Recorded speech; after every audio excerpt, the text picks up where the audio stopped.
Yeah, back in the back. All right, let's get started. Okay, I'm not going to stand up here. I feel like I'm like lording over you guys. I'm going to come down. But volume is good or too loud? Good? Okay. Okay, hi everybody. My name is Hannah Williamson. You should hopefully recognize that name. I'm one of the TAs for the courses. However, I've only been working with the honors section so far, so I know a fraction of you guys, but I'm excited to be here today with all of you. So quick announcement, you guys all know that you have a paper due on Thursday. If you have any questions about the paper, you can direct those to Emily or Teresa. They will be in charge of grading, so they'll be able to answer your questions. Okay. So I'm a graduate student in clinical psychology. Dr. Bradbury is my advisor. So I work with him studying couples, and one of the things that I have spent a lot of time studying and thinking about and that is really interesting to me is conflict and communication. And so luckily I get to talk to you guys about that today. So what do you guys think, how should you treat your intimate partner? What should you do? What types of things should you do to them? What types of things should you say to them? Jason, you look like you have an answer. I was going to say, at first people thought they should say treat them as you would be treated, but then they said instead treat them how you think they want to be treated. Treat them how they want to be treated. But I guess like an overarching term is like respect and do what's best for them. Treat them respectfully, do what's best for them, yeah. What else? Treat them lovingly, kindly, support them, show them affection. Right? I think we all kind of know, we have that idea of that's what intimate relationships are supposed to look like. But I'm sure that we've all seen in friends, loved ones, maybe even in ourselves, certainly in popular media, right? We've seen couples fighting. We've seen people treating their intimate partners sometimes horribly, right? We say sometimes the worst things to them than we would say to anyone. And why is that? Why does that happen? Why does it turn out that the people that we love the most, right, these are people that we've chosen to be with? And if you're married, right, you've stood up in front of all of your friends and family and said, like, I promise to love you and protect you and whatever, and all of the things in your vows for, till death do us part. You've promised that, and yet you're fighting, and yet you're pushing their buttons. You're digging in. You're insulting them sometimes, right, calling them names. Why does that happen?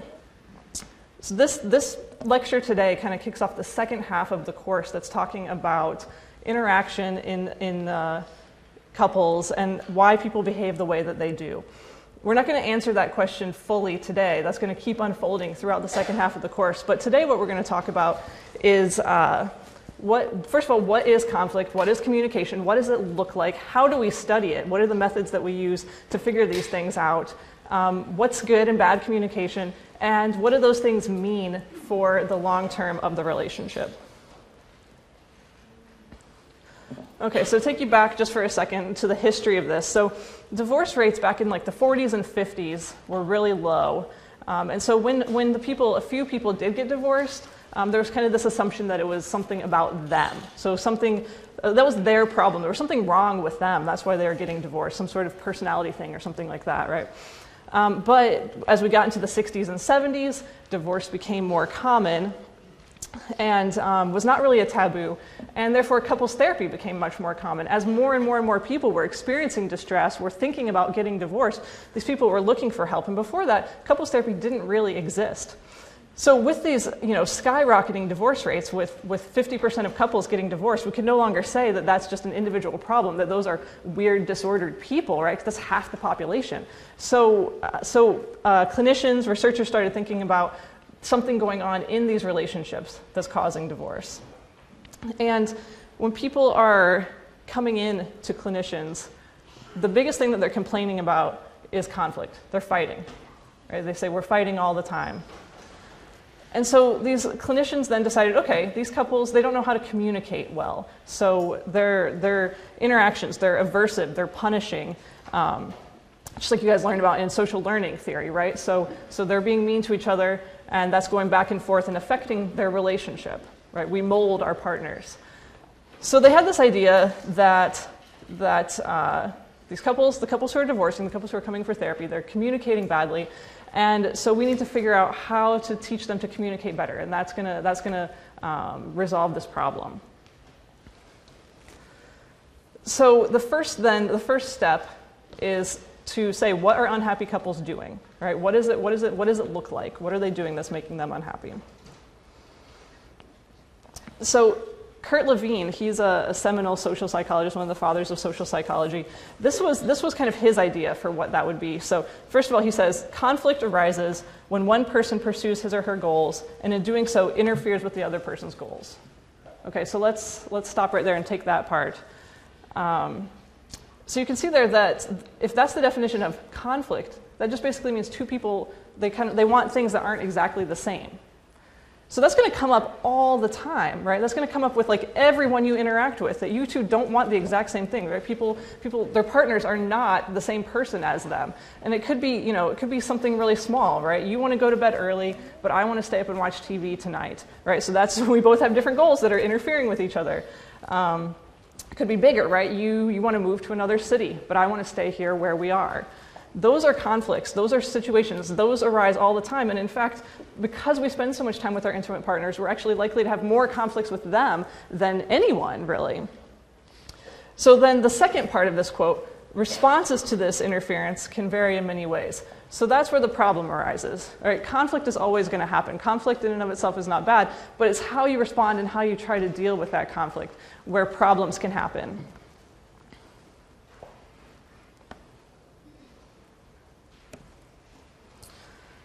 Okay, so like I said, clinicians are saying, people are coming here. They're saying that we're fighting. We need to figure out how to help them. So what do we need to do? Well, we need to figure out what are these unhappy couples doing and what are happy couples doing? What's the difference so that we can figure out how to tell these unhappy couples what to do so that they can become happy. So that in and of itself is a cross-sectional question, right? You guys probably remember this from week 1, the methods lecture, other classes that you guys have taken. So cross-sectional, we also sometimes call that between persons or between couples. So this type of couples is like this, they're happy. This type over here, they're unhappy.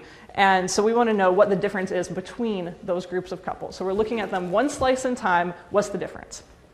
And the longitudinal question, which people didn't get to right away, there was some early work, but really the longitudinal question didn't really start in earnest until decades later.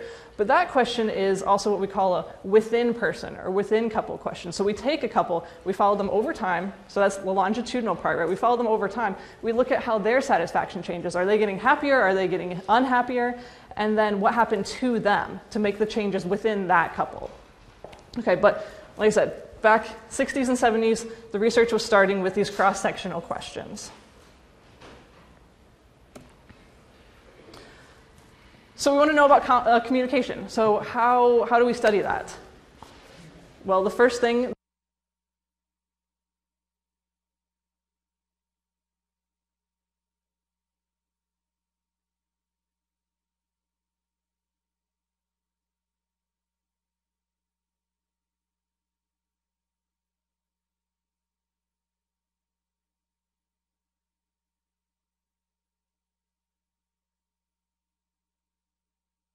Okay, working now? Okay, cool, thank you. Let me know if that happens again. Okay, so what is wrong with self-report? We're trying to study communication, so we ask you, how do you communicate? What do you do? What do you say to your partner? What's wrong with that? Yeah. Well, so with self-report, you don't get to actually see their interaction, the back and forth.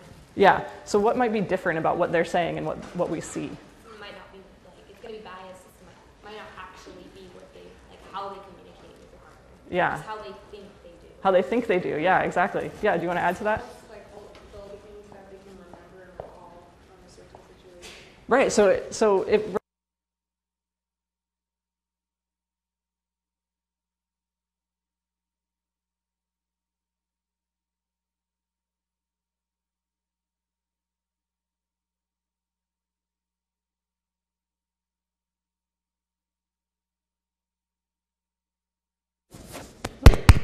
okay, all right. If it happens again, go get a new one. Okay, yeah, so we're relying on people to interpret, right? So it's their cognitive bias, possibly.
All right, you talk while I get this set up. So, like with the dishes in the sink example, you're like, okay, I'll put the dishes in the dishwasher if you agree not to criticize me for the way that I do it. Okay. Or like, I don't know. That might work. That might work. Yeah, what else? What are some other thoughts? Instead of cross-complaining, instead of throwing my complaint back at your complaint. Yes? You just address the complaint. Focus on the complaint. Focus on the first problem, right? Yeah. Great. Okay, this is better now, I hope. Yes, okay.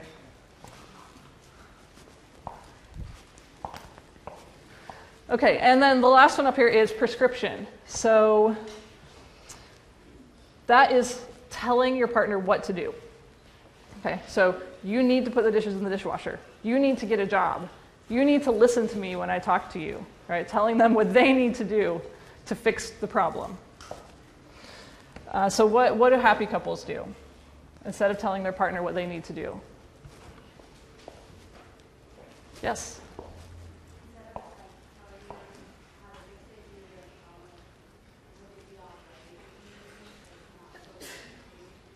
Okay, so don't kind of blame it on them, right? So you can still have an opinion, right? That doesn't mean you can't have an opinion. You can frame it in a different way. What else? Yeah. You can start by asking them what their goals are. Like if you see them like faltering in a particular department, like ask them what the goals for that category are, and then see if you can build on those in a way that they like. Yeah, exactly. So if you're telling your partner they need to do something, that means something is slipping in that area. So instead of telling them what they need to do, how about say, what can I do? Right? Yeah, like you said, what are their goals? What can I do to support you? What can I do to fix this? Okay, so I told you guys I'm going to talk about some of my clinical work. So as a clinical psych grad student, you take classes, you teach classes, you do lots of research. You also learn how to be a clinical psychologist. And so part of that is that I see couples for couples therapy. And so I wanted to tell you guys about a couple in a session I had a couple weeks ago, and to kind of illustrate some of these things, right? So this is what they came in and sat down in front of me and had to say, and I won't tell you too much about them to protect their privacy. Basically, the situation was that they had friends coming over to come hang out, and the wife wanted to provide food for the friends. So she said, we have friends coming over, and it's like around dinner time, so I think we should make dinner for them or something. Like I feel like a terrible host that I'm not giving them dinner and they're just coming over. And so the husband said, no, you don't need to do that. Right? They're not expecting it, so you don't need to do it. And the wife said, well, why do you always get to decide? Why is it up to you? Why don't I get to do it if I want to? You're always making all the decisions. And the husband said, well, why do you keep bringing this up? Why do you care about this so much? Every time we have friends over, you keep bringing this up. Okay, you need to stop worrying about them. Okay, if they're hungry, we'll order food and it'll be fine. And then the wife said, well, I just think that if people are coming at dinner time, then what a good host does is provide dinner for them. Okay, we shouldn't invite people over at dinner time if we don't want to have dinner. Okay, you don't want to provide dinner just because you're so cheap. You want to order food so that everyone will chip in, and you don't want me to make it. Okay, so that was the problem. That's what they came in with. Sounds like a silly little thing, right? But you can see that their communication about this little thing is going all wrong. I hope you guys see that from what we just talked about. And this is very indicative of kind of a general pattern in that relationship. But so that dialogue that I just told you guys, what they came in with, at least like 4 of these things happened in that dialogue. Did you guys pick up on what they were? Does anybody remember what they said, what they were? Yeah, Jasmine? Well, one of them was cross-complaining because as soon as like she was mentioning like she wanted to make dinner or whatever, like he threw it back at her as like, why do you always want to have dinner? And she's like, why do you always like resist this? So. Yeah, why are you always bringing this up? So he's complaining about her bringing this up. Yeah. What else? Yes. We saw like presumptive attributions. Like she assumed that he wanted to just order something so that everyone would chip in and then they wouldn't have to pay for everything. But she assumed that she didn't actually know if that's why he wanted to order rather than make food. Yeah, exactly. So you're just doing this because you're cheap. Yeah. Julia. There was like self-summarizing where like the wife kept throwing out the idea like I want to make dinner for my friends since it's around dinner time. Mm-hmm. She kept repeating it as if he didn't like hear her. Yes. Yeah. Exactly. Yes. Yeah.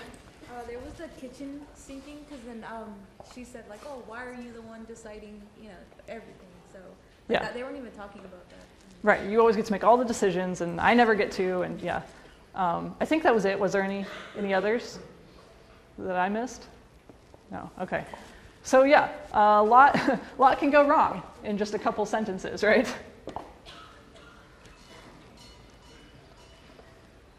Okay, so there's more to this. So I'll tell you guys in a couple minutes what I kind of uncovered of why this was going on. We'll get to that. Okay, so we just talked about specific behaviors that unhappy couples do. And here's kind of more about broader. What are the patterns? What are the sequences? Overall, what does their communication look like? So in unhappy couples, if one partner is negative, one person brings up some negativity, the other partner is much, much, much more likely to then respond with negativity than happy couples are. All right, so happy couples, you can see happy wives in particular, do something called cognitive editing. So they take that negative thing in, somehow change it around in their mind so that they can respond to it with something neutral, maybe even something positive, but at least something neutral. They're not hitting the negative back with another negative like the unhappy couples are.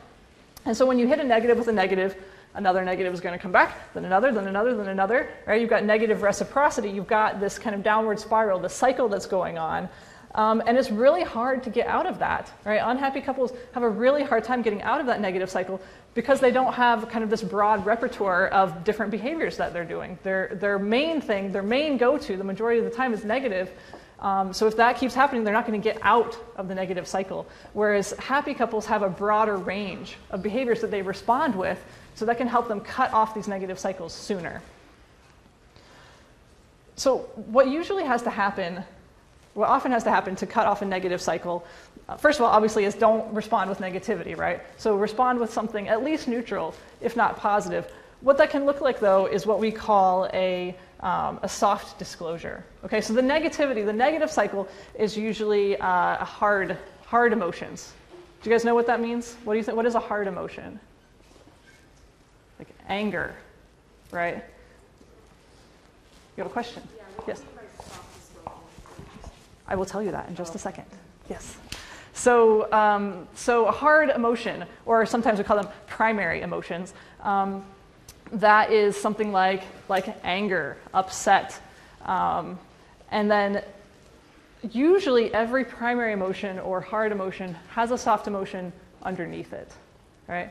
So I'm angry, but really I'm not angry. I'm actually kind of worried about what might happen. And it's coming out as anger at you or at your parents or whatever's going on that's making that situation that's making me uncomfortable. So there's anxiety, there's sadness, there's fear. Those are the soft emotions underlying the hard emotions. Those are the secondary emotions. And so this negative cycle is hard emotions coming out. And so what you can do to end a negative cycle is to make a soft disclosure. So bring out one of those soft emotions, one of those secondary emotions. So instead of showing the anger, show the fear that's underneath the anger. That's really hard to do, right? That's really hard. You're making yourself vulnerable, especially here in a situation where you're in a fight, right? You're throwing insults back at each other, and you have to make yourself vulnerable to your partner in order to let them know what's really going on. So it's undoubtedly hard to do. And sometimes clinicians will advise things like, take a break, take a cool-off period, because if you're so upset, you can't do that. You can't do that soft disclosure right then. So you need to take a break. You have to come back. All right, a break is not an excuse to just not talk about it anymore, but come back, and then you're in a better place to make those soft disclosures. So here's the, question. Would that be like, in some couples, they have like a pause mechanism Mm-hmm. during a fight? So is that what that would be? Yeah, exactly. So why would you pause? What's the point of pausing the fight? It's like to stop and focus on something less tense and like get yourself out of that like really negative mindset, maybe? Yeah, so we have negative reciprocity going back and forth. If one of you can't do what you need to do, you just cannot fathom up like a positive, a soft disclosure. The one thing you can do to stop it is pause, right? Neither of us can be nice right now, so let's go away and come back when we can be nice. Yeah. So would that pause be for like cognitive editing? Yeah, you could. Yeah, absolutely. You could take that time to think about like why am I really upset? Why is he or she really upset? What's going on? What is this fight really about? Let's talk about that. not the thing that it ended up at after I, threw the kitchen sink at you and got to like, I hate your mother, right? Like, no, that's not where this started at all. Was there a question over here? Okay. So this couple, right? So I'm seeing them in therapy, and there's a reason why the husband did not want the wife to be making dinner for the friends. Does anybody want to hazard a guess at what it is? She what? She sucks at cooking. She sucks at cooking. No, that's not it. No. Good guess, though. Yeah. Like they couldn't afford it? Couldn't afford it. So that was what she thought, right? She thought that he was being cheap, so maybe they really couldn't afford it, and she just, like, is bad with money or something. That's a possibility. Jason?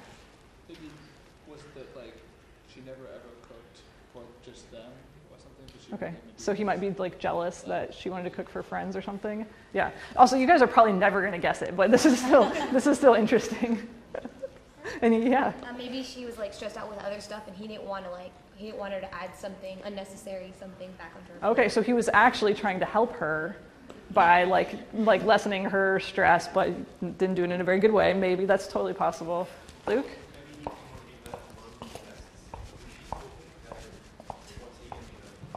Sorry, what? Say it again. If she's cooking, then he's going to be socializing with the guests, right? Maybe he feels a little nervous, like he likes her support to be there. How did you guess that? That's it. That's it? Yeah, that's it. Wow, Luke wins. All right.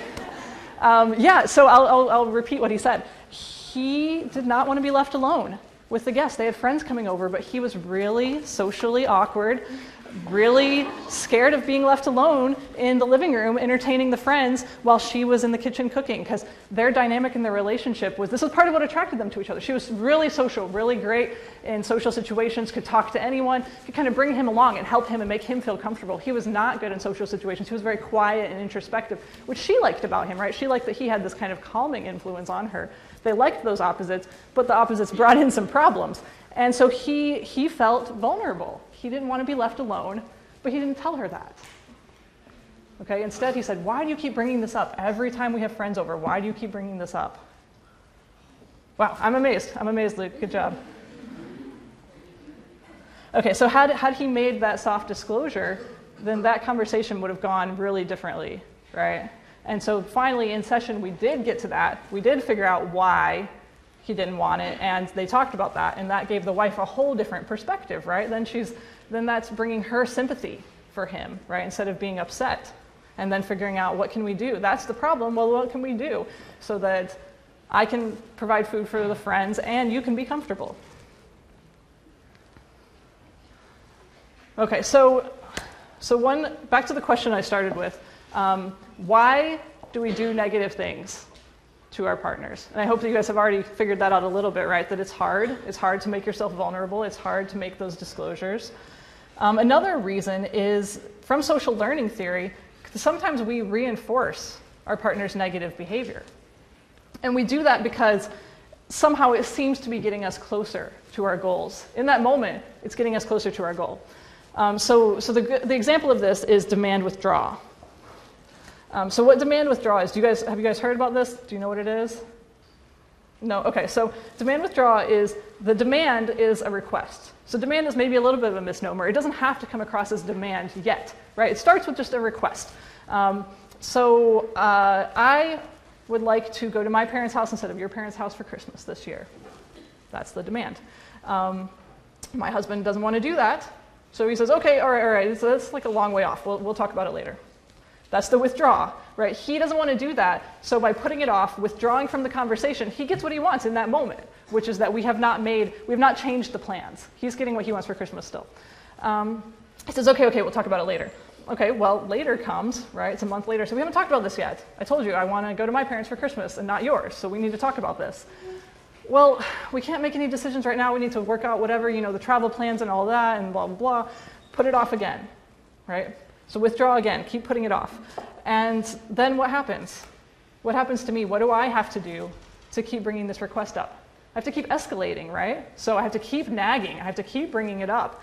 When are we going to talk about this? When are you going to look at flights? When are you going to tell your parents that we're not coming? All right, I want to make plans. I want to tell my parents that we're coming. So when are you going to do this? So you keep demanding, keep escalating that, and the person keeps withdrawing until finally, usually what happens, or what often happens, is that you get to the point where you're yelling, you're screaming, you're fighting about it, and then finally the other person responds, okay, fine, we'll go to your parents for Christmas. What happened there then? Right, then that yelling, that nagging, that negativity was rewarded, because finally, when I escalated up to yelling and criticizing, then I got what I wanted. So it's just like, just like a kid, right? If they are trying to get your attention and you're ignoring them, and they keep doing more and more and more to get your attention until you finally pay attention, then that tells them, oh, I have to do this. I have to get like really loud and really obnoxious to get the attention, right? So we're reinforcing that negative behavior. We're reinforcing the criticizing and the nagging by putting it off instead of dealing with it. And you can see that happened a little bit in this couple that I was talking about, that he said, why do you keep bringing this up? So that's a clue, right? That this is a conversation they've been having over and over and over. So you can imagine every time they have friends over, she says, I think we should have food. And he's like, no, don't worry about it. Okay, next time. No, I think we should really have food. They're going to be here in like 5 minutes. It's too late. Don't worry about it. They don't need it. Next time. I want to make food for our friends. Well, they're not expecting it. Okay, so she keeps bringing it up because he keeps putting it off. He keeps giving an excuse and putting it off, and so they never resolve it, right? They never figure out what's going on and why there's a problem. So the problem just keeps coming up over and over and over. And that's the demand withdrawal pattern.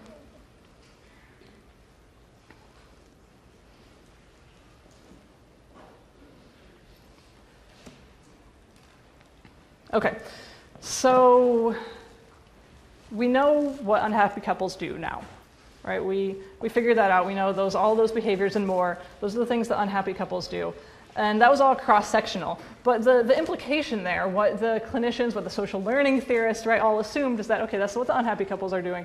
So then that must be what's making them unhappy, right? They're communicating badly. That's what's making them unhappy. So if they stop doing those things, then they can be happier, right? So if we change their communication, then we can change their satisfaction. That's kind of the basic premise of social learning theory, right? Is that our behaviors kind of shape how we're feeling about our relationship.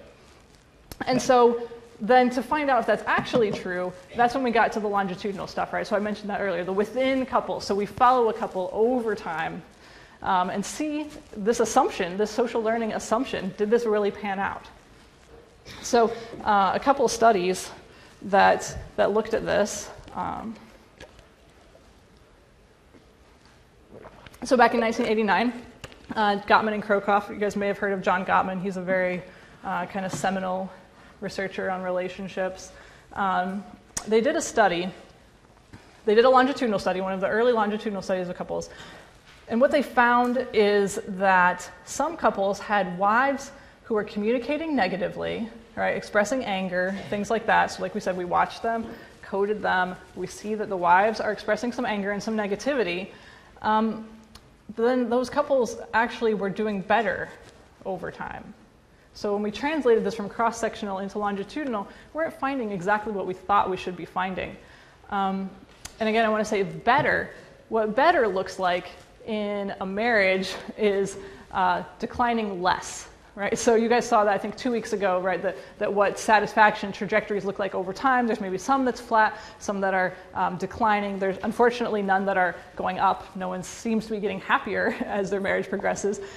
So when we say they did better, that means that their decline was not as steep as some of the other couples. Okay, so they're not becoming unhappy as fast. Depressing, I know, but okay. So that's really interesting, right? So. Oh, yeah, question.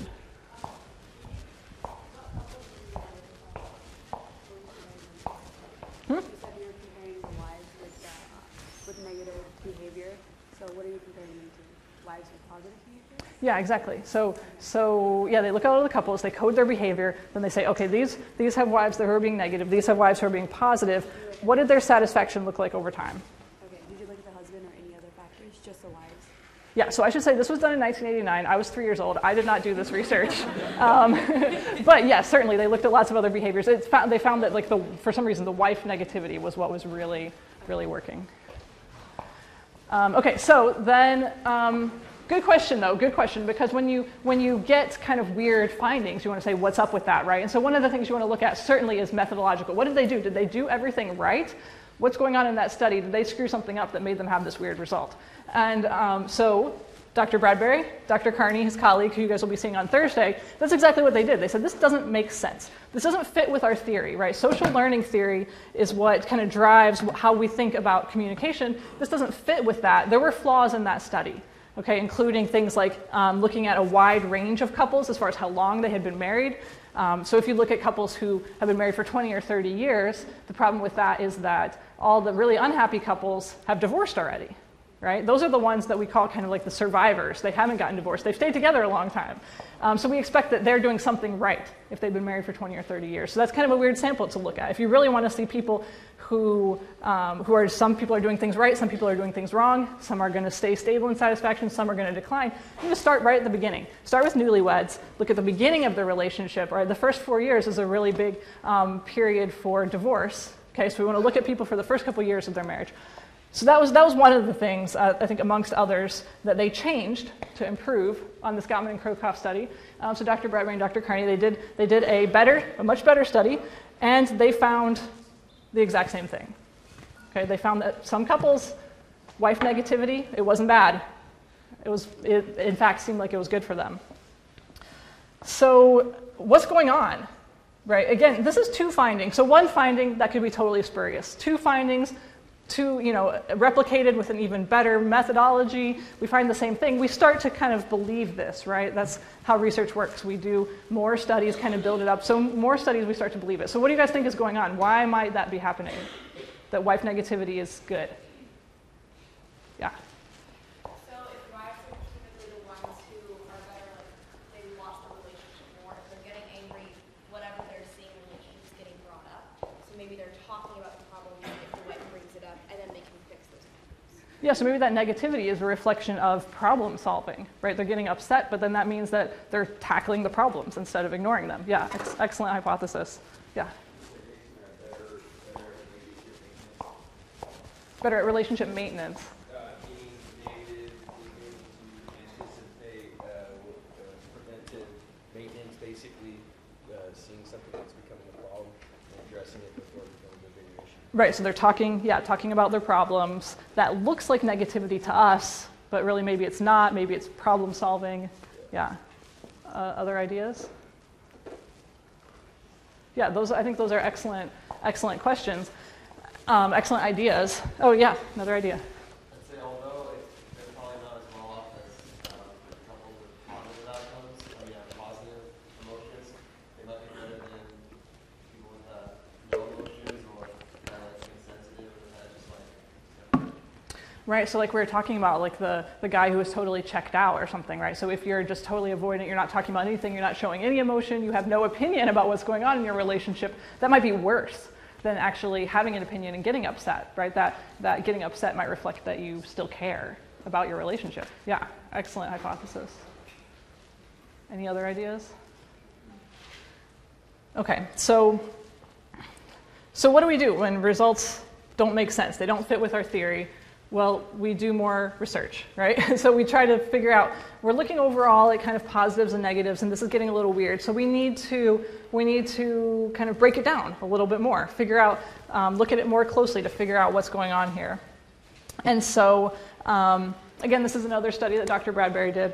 And so 172 newlywed couples, all of them in their first marriage. So they've all just been, married for the first time for just a very short amount of time. And they're following them over 4 years, looking at, like I said, their satisfaction trajectory. So what does their satisfaction look like over time, the rate of change? That's what we care about. And what they did then to try to figure out this negative versus positive thing goes back to the methods that I was talking about of how we code, right? So you can see then that how we code these things is immensely important for what we can find. So those last studies looked at, oh, you're more positive, you're more negative. Well, here they broke it down into affect and content, okay? So are you maybe criticizing, you're talking about, you're bringing up problems with your spouse, but you're joking and you're laughing and you have humor and you're also kind of complimenting them and smiling, and it's in a more kind of positive affect type context rather than negative affect of, shut up and, that's your fault and that kind of thing, right? Does that make sense, that distinction between the content and the affect? That you can bring up a problem in your relationship, and like we said earlier, right, you can do it in a way that's light and makes fun and tries to resolve it, or you can bring up a problem that is blaming and upset. Okay, so they coded for positive negative affect, positive negative content, breaking it down more than the last study. Do you guys want to take, before I show the results, do you guys want to take a guess at what happened? Jasmine? Maybe the affect would be way more important than content itself. Okay, Jasmine's guess is affect is more important than content.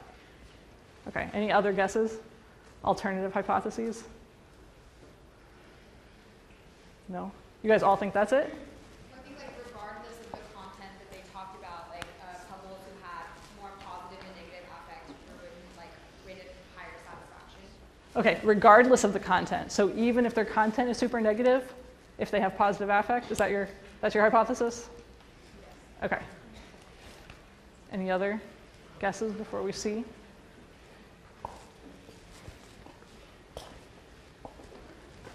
Okay, so here are the results.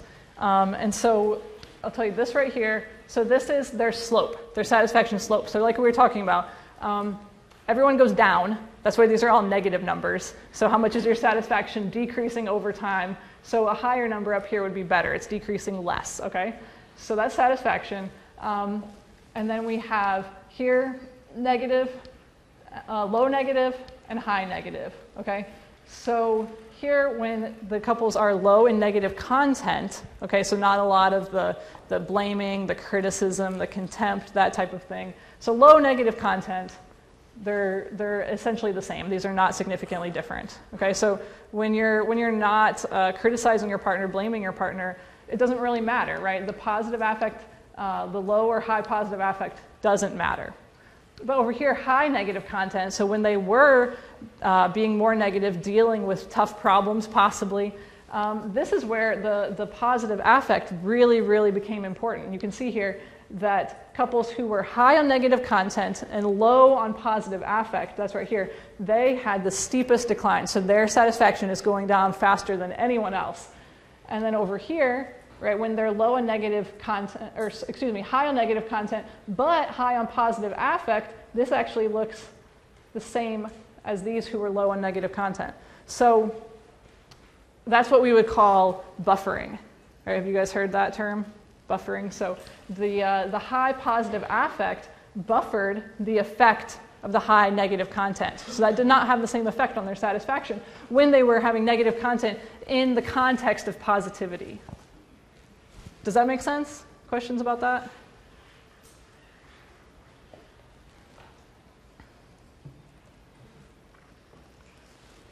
Okay, so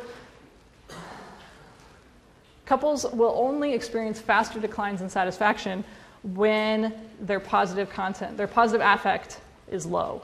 Okay, that's what that study is telling us. Positive emotion can override the negative content. So why might that be? What do you guys think? Like how does that work? So you're still blaming, right? You're still kind of telling your partner, you need to shape up, you need to do this, or you need to get a job, but you're saying it a little bit nicer. Why does that matter? Yeah. I think it's normal for couples to have arguments, like that's part of being in a relationship, and that's kind of like the negative content. But if you can't be civil and at least show that on some level you still love each other, which is positive affect, then you're just going to keep getting into this negative cycle, and it's not going to be resolved. Yeah, exactly. So, right, like we said at the beginning, the conflicts happen, right? So the content is we have a conflict that we need to resolve. If we didn't have any conflicts, that would be super weird. You have different interests, different opinions, different motivations, and so the conflicts are going to happen. But if you're dealing with it, like you said, in a way that shows that you still love each other, then it's okay to deal with those conflicts. Yeah, more thoughts? Saying the same thing but making them feel like they're being judged or blamed versus feeling like they're being supported to further grow. Right, so yeah, the difference saying it in a judgmental way or a blaming way versus in a supportive way. Yeah.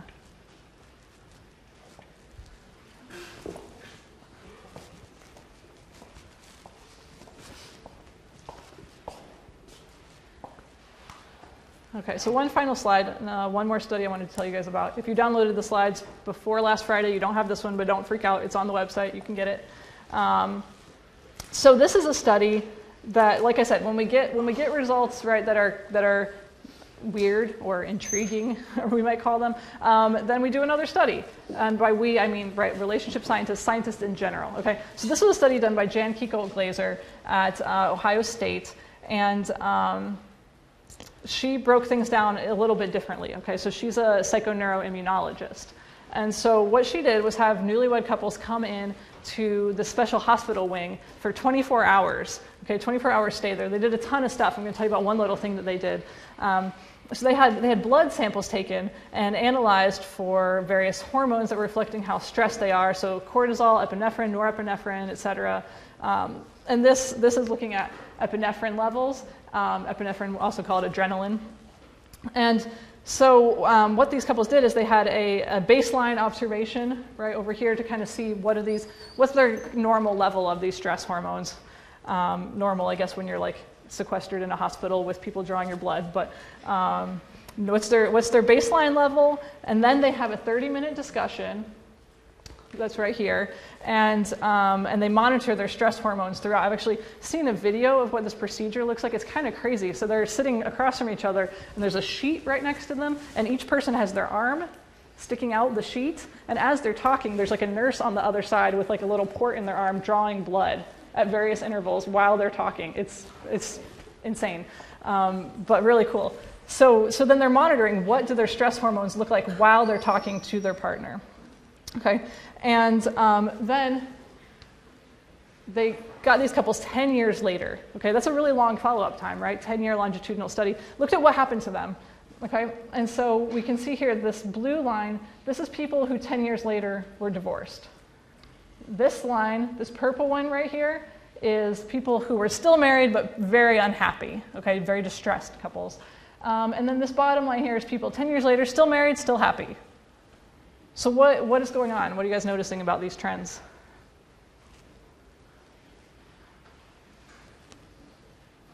Luke? It looks like the narratively distressed spouse is kind of dumb. It doesn't really have any. There's no spike at the beginning. It's almost as if Yeah, that's a good observation. So you're looking at these kind of patterns, right? This spike. So the divorced couples really had some spikes at kind of the beginning and end. What about just their levels, right? This is just epinephrine level. Yes. I have a question. Yeah. What does 190 mean? Sorry, what does what? What does like 190 mean? Does you have to have epinephrine as before?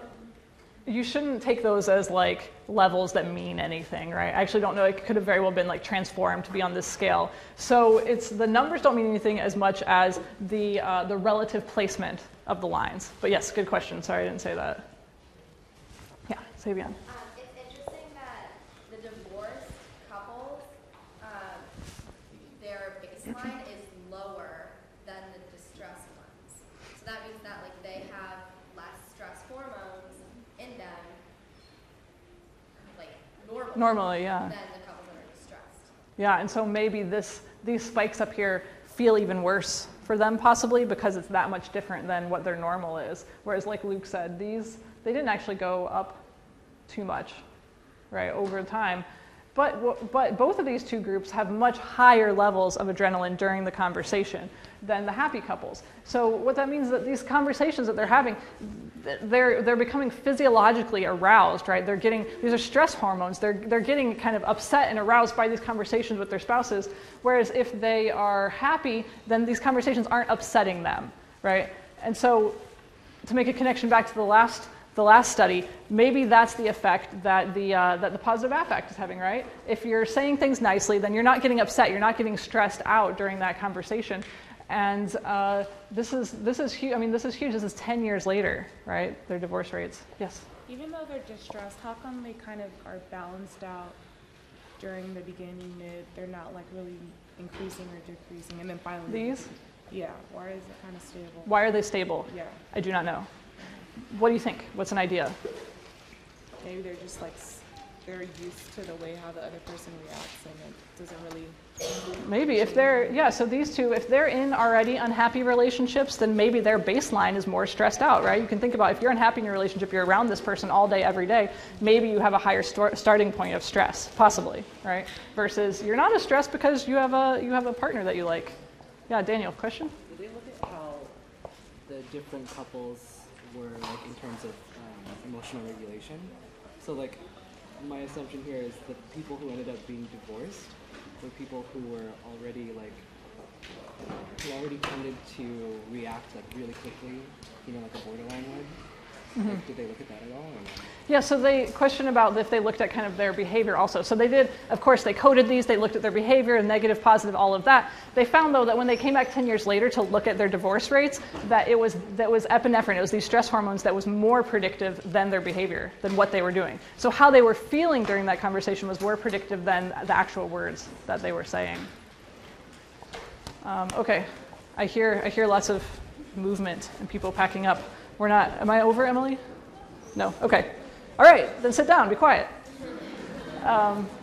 Okay, so as you guys can see, right, there's lots of things that we don't quite understand, we don't know. We have to code them in lots of different ways. The way you code it will tell you one thing, then you have to go back and code it a different way to learn, what was actually happening there, right? You have to follow people over a really long time to see what these outcomes are going to be. You have to get two people together and see what they're doing between each other, within their dyad. So you can see that this is still a developing area of research, right, of how communication unfolds in relationships, what impact it has, how it affects their satisfaction, how or can we change communication to help couples to be happier, to not become these distressed or divorced couples. So over the rest of this quarter, you guys are going to learn a lot more about this stuff. But next class, you're going to learn about something that we know unequivocally is bad for relationships. That's physical aggression. And so Dr. Carney will be here on Thursday to talk about that. So any final questions about any of this content? You can ask now, or you can come up if you want.